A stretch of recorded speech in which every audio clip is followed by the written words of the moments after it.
Homemade mayonnaise pare, madali lang ito. Tuwalya, bilog nyo, lagyan nyo ng bowl.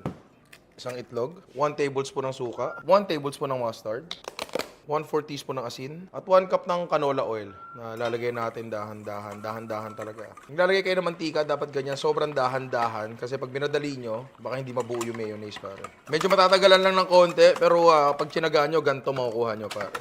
Mayonnaise na. Para mapadali buhay nyo, pwede rin nyo rin i-mixer o i-blender. Sayang naman to pare, oh. Gawin natin egg sandwich. Carrots, sibuyas, pickles, bawang, saka itlog na i-grate natin.